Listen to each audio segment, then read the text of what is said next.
मिळण्यासाठी स्टॅम्प द्यावा लागतो का? नमस्कार, मी आपला वकील मित्र विशाल गावडे. चला तर मग कायद्याचं म्हणजे तुमच्या फायद्याचं बोलूया. पती पत्नीचे कौटुंबिक वादामध्ये पत्नीने पतीकडून पोटगी मागितली. पतीने केस ट्रान्सफर करून मागितली. त्या केसमध्ये आपसात तडजोड झाली.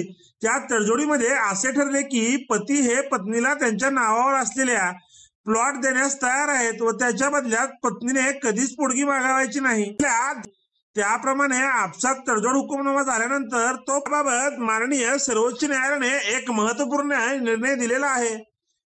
गोपी विरुद्ध सब रजिस्ट्रार या केसमध्ये माननीय सर्वोच्च न्यायालयाने 7 एप्रिल 2025 रोजी दिलेला महत्वपूर्ण निर्णय मध्ये असे म्हटलेले आहे की आम्ही मुकेश विरुद्ध मध्य प्रदेश राज्य कविता या केसमध्ये निकालाचा संदर्भ घेत आहोत.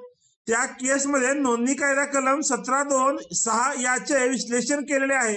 त्या कलमाप्रमाणे जर मान्य न्यायालयामध्ये तडजोड हुकुमनामा झालेला असेल तर तो न्यायालयीन कारवाईचा भाग मानतो. त्यामुळे त्यासाठी वेगळा मुद्रांक शुल्क देण्याची आवश्यकता नाही.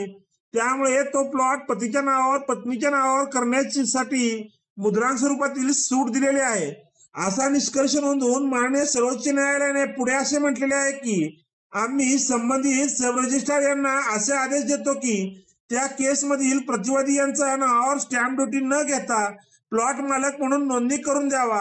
वरील माननीय सर्वोच्च न्यायालयाच्या महत्वपूर्ण निष्कर्षावरून असे दिसून येते की जर माननीय न्यायालयामध्ये पती व पत्नीमध्ये आपसात तडजोड झाली, पती हे पत्नीला एखादी मिळकत कायमस्वरूपी पोटगी म्हणून देण्यास तयार झाले व त्याबद्दल जर पत्नीने पोटगीचा हक्क सोडून दिलेला असेल, तसा माननीय न्यायालयाचा हुकुमनामा झालेला आहे, तरी ती मिळकत पती ही पत्नीच्या नावाने नोंदवून देत असताना त्यासाठी स्टॅम्प ड्युटी देण्याची गरज नाही.